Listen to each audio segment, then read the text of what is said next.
Hey guys, I'm laughing because I just recorded a 30-minute video and then found out the mic wasn't working.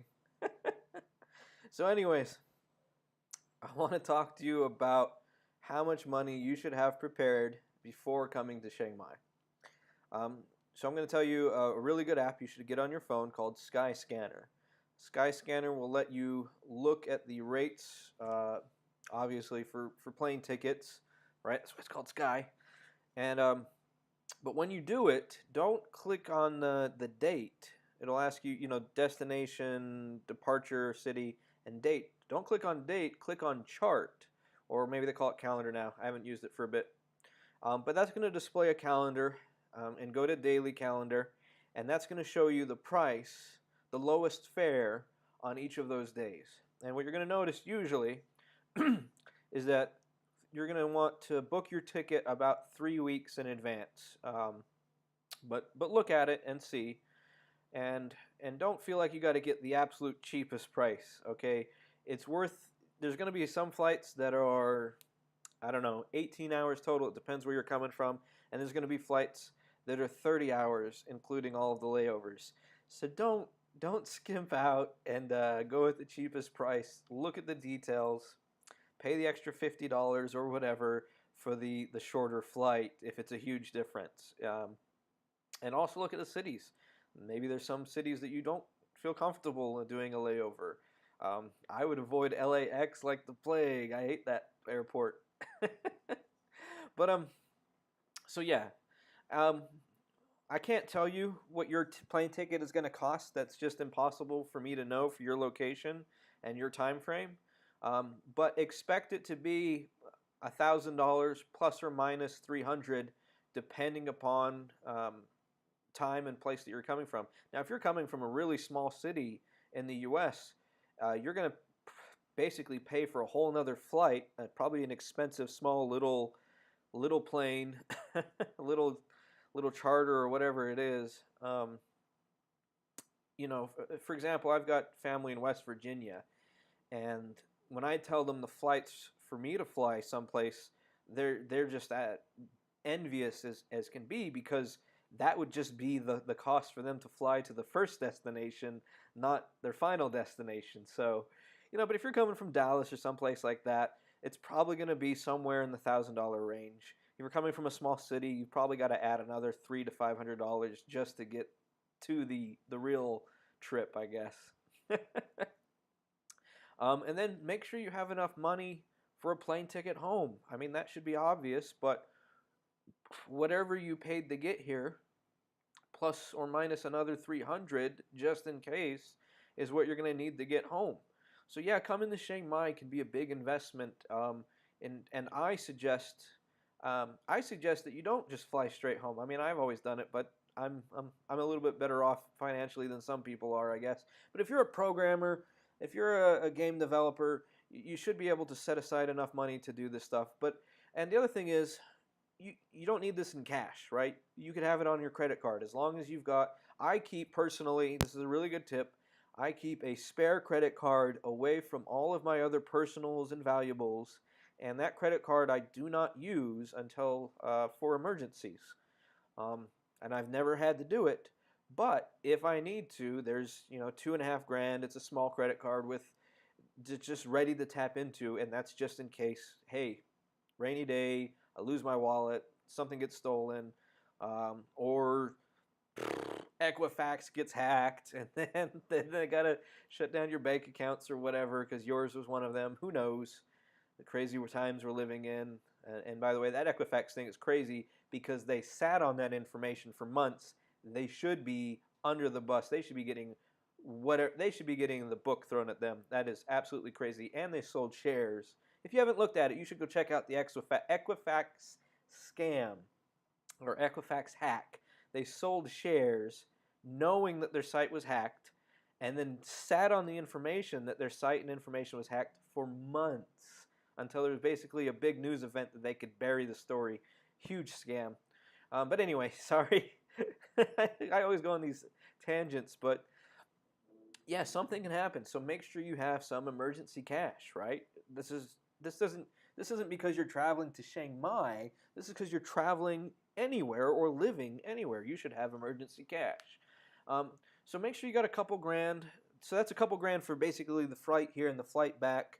The next thing you should have is enough money to live here and eat and all the things that you're going to do for a month, in case you don't like the house, or there's somebody that you can't stand in the house, or things escalate, or whatever, right? SHTF. Stuff hits the fan. Right? You should have enough money. So how much money is that? I would personally budget $300 for a hotel for a month, okay? If you look at the daily rates, of course they're going to be a lot higher, so that's not going to give you an accurate picture, and you don't know. Here's the thing, I wouldn't book a whole lot online unless you talk to somebody or know somebody or watch a YouTube video and you get a real indication of how nice that place is. For example, I tried Airbnb here, and I stopped using Airbnb after 2 tries because they were just so dishonest. One was, it wasn't even the room that they said it was. It was a room that looked just like it because it was a hotel, and all their singles or whatever they're called, they all looked the same. But the location, the side of the building that it was on, was right next to a busy road. There's no way I could have slept there. And then all the other rooms on the other side of the hotel were booked. And so the only thing they had was this double room, which was not nearly as nice as the single room. So I guess I was getting a suite on Airbnb or something. So that was a big hassle, and I didn't stay there. I canceled it. And then I had to get another right away, which is a big hassle. And it looked great. I went there in person. Everything was fine, or so I thought. But they had the bathroom door open, and the bathroom was, it's weird. Again, when you're in other countries, you can't expect normal things to be normal, right? It's just whatever's normal here. Basically, there is no standardization, right? So what happened was the hotel, the room looked great, the bed looked great, everything, they seemed nice, but there was no fan, there was no exhaust fan, and there was no window in the bathroom. So at night, when you get the bathroom door closed, it would build up with sewer gas because they had no gas trap, which is just a U-shaped pipe that goes underneath every toilet and every drain in your house that holds a little bit of water because it's U-shaped, and then when there's enough water, it pushes it past the U. But that little bit of water in that U-shape, right, I'm trying to give you a hand signal here, demonstration, stops the sewer gas from coming up the pipe and stinking up the place. Well, they didn't have that because that's, is that issue everywhere in Thailand? No. But whoever was building that and it wasn't their fault. They bought the condo not knowing that, I'm sure. But all the condos in that building would have been like that, and that's just a lack of standardization. Do all the bathrooms stink and have sewer gas filling up in them? No. Okay. But the point I'm trying to really get to is you need the... what was my point? No, you want to check places out. I don't recommend booking stuff online. If you think you're going to book a hotel room online because of what you saw on hotels.com or airbnb.com or any of these things, I would avoid that here. I would make sure, you can book 1 or 2 nights at a hotel room, but I would check, number one, for a YouTube review on it, not just the websites. All these review websites seem like a good idea. Half of them are deleting the negative reviews, or they're hiding them, or they find a way to dispute it and get it removed. It's all a big scam in my opinion. But sometimes you get the real information. Airbnb is pretty good about the real information, but you don't know how many positive reviews are fake. It's just the reality of it. But for some reason, YouTube reviews tend to be pretty good. So for example, I'm staying at the Smith Residence. It's not the cheapest place you could stay.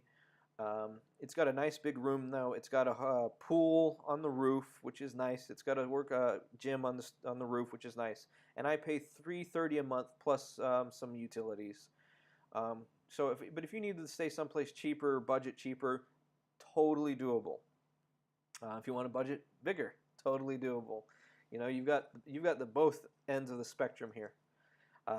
Man, I ramble in these videos, right? But I'm trying to give you as much information as I can so that you really feel comfortable about coming to Chiang Mai and you know what to expect.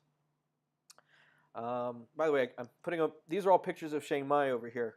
So let me know if those are cool, or if you want to know anything about any of those things or locations.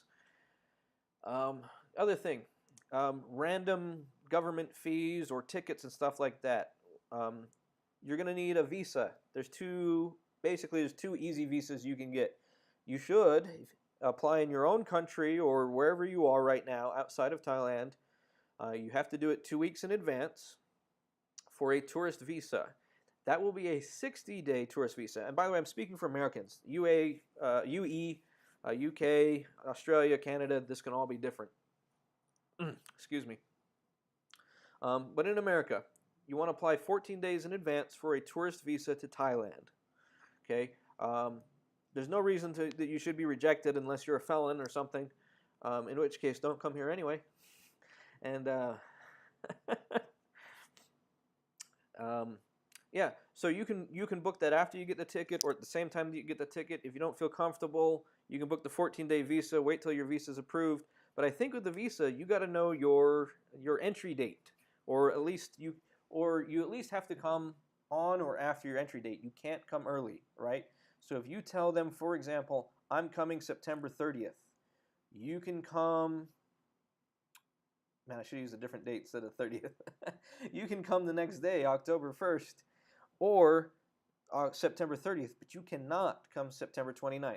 They will not let you in. You might have to spend a night at the airport. So visa on arrival, what is that going to cost? I think you can go research this yourself. You should. I think it was like 500 baht, which is $15.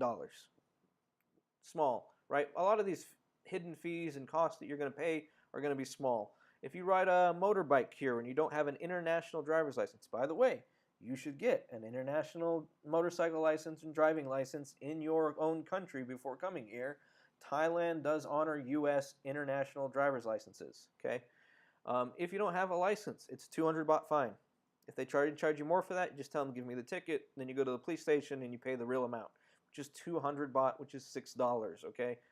Yeah, I wish traffic tickets in the U.S. were $6, believe you me.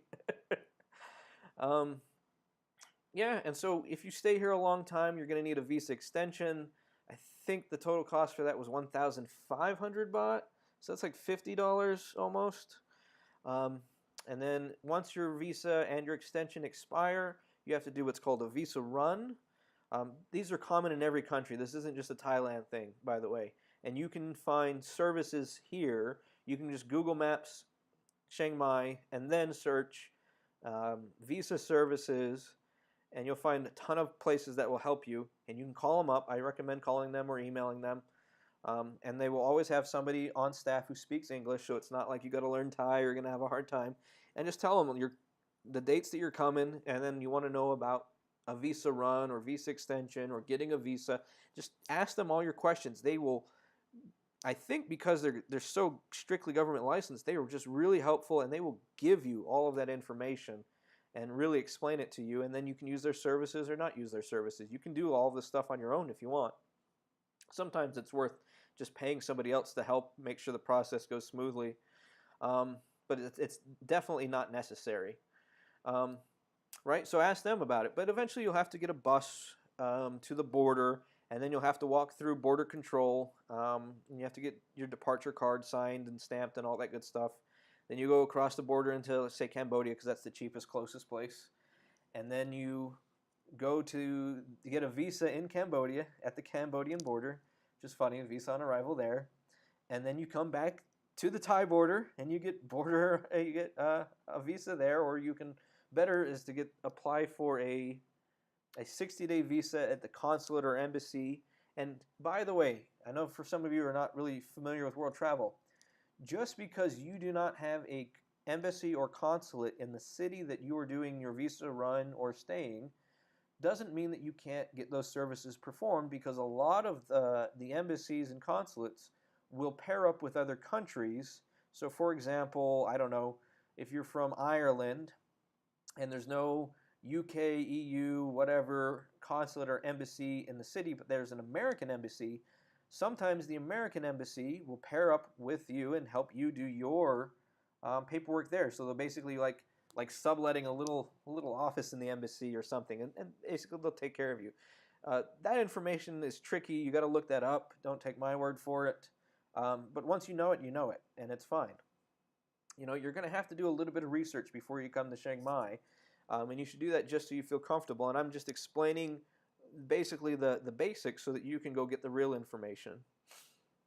So yeah, you're going to do a visa run. Don't take my word for what that costs. Call up or contact a visa services place in Chiang Mai. Ask them all your questions, and they'll give you all the numbers for that. Making money in Chiang Mai. Probably should do a whole nother video on that, but I'm just going to try and wrap it up into this video. You can work online. You don't need a work permit. Don't take my word for it. You can do your own research, right? But I know tons of digital nomads here. Now, in fact, the workspace was raided. It's pretty funny. They thought, the police thought that these guys were doing some sort of illegal business because they didn't understand. It's just a cultural miscommunication. And they understand now, so it's not like you got to worry about it. Nobody was hurt. Nobody was arrested. Nobody got any tickets. But they walked in with a bunch of police and started questioning everybody because they thought that they were doing some illegal business, and they couldn't understand that a bunch of, tourists, foreigners, would go to a place and pay money to sit and work on a computer. That just didn't make sense to them. It's just a different culture, right? But then once everybody's story was the same, no, we don't work for this gentleman who runs this shop. We pay him. We pay him so that we can sit here in a quiet, peaceful environment and do our work online. And we all work for, US-based companies and Canada-based companies, which is the same thing when you're going to be collaborating with me. You are not getting paid. There is no salary. You're not getting a work permit. If you got that inclination, you're not. You are part of basically the team. You are part owner, or at least the project of the game that you're working on, and you'll get a percentage of the royalties in addition to the free rent and free food. But you are not an employee. You do not work for me. You work with me. And the company is going to be LLC'd in the U.S., so it is not a Thai company. So anyway, that's that. You can work online. They don't have a problem with it because you're not stealing a Thai job, right? Whether you were in the US or Canada or Russia or wherever, you could have gotten that job anyway. What they're doing is with the work permits, is they're making sure that it's a service that they want and need that you provide. For example, teaching English. They want English teachers here. Getting a work permit is not impossible here. It is bureaucratic. It's not like you can just sweep it under the rug, but they are protecting the Thai people and making sure that a bunch of foreigners don't come here and steal their jobs. Yes, this is not just an American worry, a redneck worry. This is a real thing that real countries have to deal with everywhere. Okay, you have too many foreigners coming in and taking the locals' jobs. The local people are going to get upset, and that's going to change elections and things like that. And nobody wants that. If they're a politician, you don't want that. And if you're a local, then you don't want people crowding the job market and driving down your wages. This is a real thing. Okay, Americans, it's not just a redneck worry. They took our jobs. I know it's funny on South Park, but this is a real thing that all countries around the world deal with. So that being said, teamwork. If you have the intention of freeloading off of me, you're not just freeloading off of me, you're freeloading off of the entire team. So if you're not going to commit to working full-time on the game that we're making, if you think that, this is going to be awesome, I'm going to pull one over on them, I'm going to get free rent and free food, and I'm going to freelance the entire time you're here, and then build up a bunch of money and go live on your own, and trust me, you're getting kicked out of the house really quick, dude, because you're not just pissing off me, you're pissing off everybody in the house. That's the type of toxic people I do not want on this team, and I will take care of it. Okay? So, but if you say, hey, bud, I need to make at least a little bit of money, I don't have a whole bunch of savings, and you're upfront about that in your application, when you apply, that's something to take in consideration. I'm looking for the most passionate, most enthusiastic, and the most skilled people that I can get. So you're not just filtering through me, right? You're filtering and competing against all of the other applicants.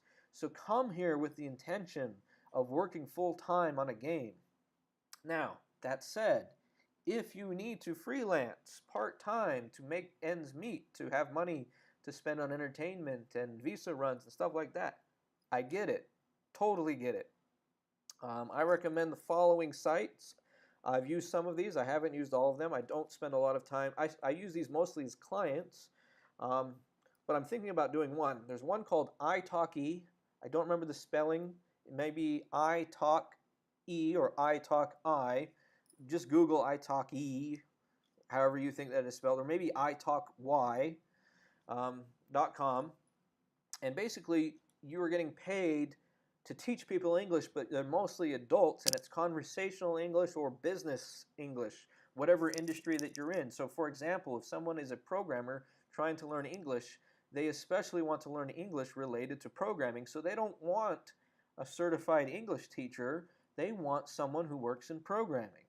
So you do not need to be a certified teacher or certified English teacher or have a teaching degree or any of that stuff to work on iTalki. Most of the people, or a lot of the people, I can't say most, I don't use the site enough to say that, a lot of the people want somebody in their industry, okay? They're doing it for business reasons. I know people who've done it. I found out from people who are doing it here. They love it. They say it's fun. They get paid pretty well for it.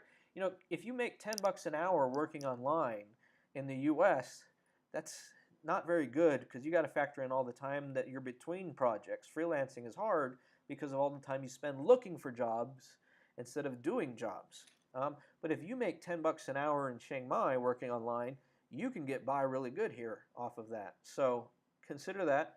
italki.com, upwork.com. That's the one I use mostly on a client side. I don't know if the rates are going to be that good for you as an American or UK person, and it depends on your industry. All of these sites, by the way, work off of review systems. Remember I talked about those earlier. But what that means for you is you got to start your price really, really low, do a bunch of jobs to get your reviews up, and then you can start increasing your prices, okay? Fiverr.com is one. If you're going to do something on Fiverr, try to stick to things that are going to take you 15 to 30 minutes to complete. Don't put a bunch of stuff on there that's going to take hours to complete. Fiverr used to be really good at $5 gigs, but now there's all types of gigs on there for all types of prices. But people are not hiring you as a person on Fiverr. They're hiring you to do a job, a thing. Just go look at Fiverr. You'll get some ideas for it. Look at your industry. Figure out something that you can do really quickly or even automated. And people are willing to pay the $5, $15, $50 to get that done because they don't care how long it takes. They just want it done, and they prefer that it's done fast and it's done right. Other big sites, freelancer.com. And there's probably more out there. I forget, Elance used to be one, but they merged with Odesk and became Upwork. So some of these sites are combining. There's tons of places where you can work online, and you're not looking for a full-time job, you're just looking for gigs. So that being said, I hope this video was informational. Sorry it runs so long, but there's so much information I'm trying to convey to you guys and give you guys so that you really feel comfortable and excited to come work in Chiang Mai. I'm looking forward to the Indie Game Dev House. We've already got very interesting people who are interested in coming here. Check out my weather video. I think that's an important video for you to watch to help you determine the time of year that you should come here. Yeah, I hope this was informational. If it wasn't, comment below. If it was, comment below. If you have any more questions about costs and living here, how much money you should have, working online, all those things, comment below because I don't know what you don't know. So I'm trying to give you a ton of information, but your feedback, and I'm getting a bunch of emails, but not a whole lot of comments on the videos for some reason. Post some comments below with your questions. That'll help me make more videos and deliver more information so that everyone can benefit off of that. All right, I hope that's been helpful. I hope I didn't ramble on too long. Thank you so much for watching. Subscribe, all that stuff, comment. You can see my website blog below.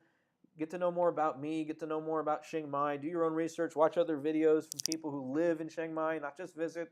It's totally different attitude and knowledge base when you look at those.